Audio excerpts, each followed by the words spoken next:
Mano istorija su tęstinių mokymų centru buvo labai įdomi. Dalyvavau motyvaciniai konferencijai ir priešais mane sėdėjo moteris su labai blanknotu įdomiu. Taip smalsu buvo, kad aš per pertraukėlę prie jų sakau, jūs labai gražus blanknotas, kas tai per knyga, užrašai? Tai jinai labai stipriai išgyrė, sako, va, čia yra tokį tęstinių mokymų centras, vadovų akademija. Gyvenimas pasikeitė iš esmės.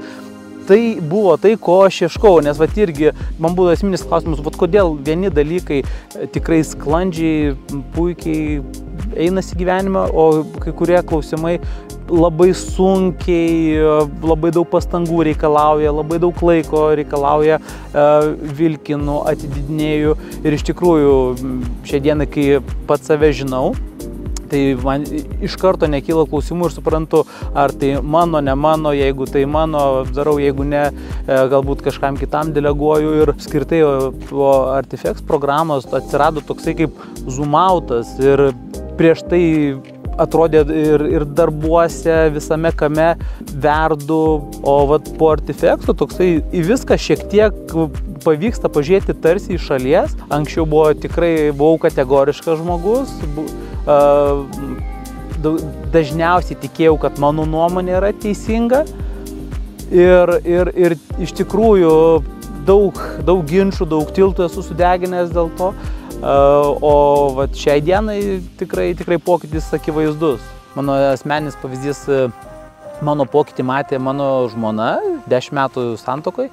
Ir iš tikrųjų pati susidomėjo, kas tai yra, kas tai per programa. Ir kai žmona baigė Da Vinci programą, visiškai kitas susikalbėjimas, atsirado kitas bendravimas. Tai lygiai taip pat ir kolegos, ar iš Da Vinci programos, ar iš Artifex, ar Fronezio. Tai jau žmonės visai kitokie, kurie daug giliau bendrauja, visai kitokios temos, visai kiti interesai.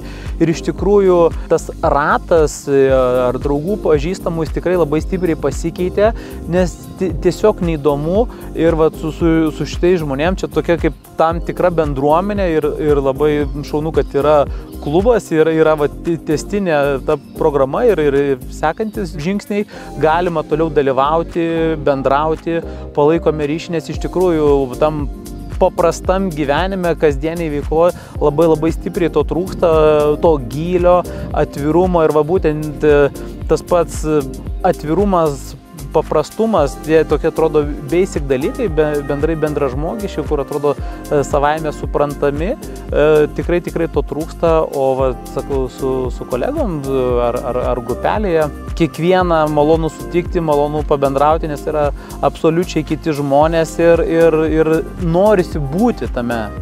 Tai va, trumpai tie.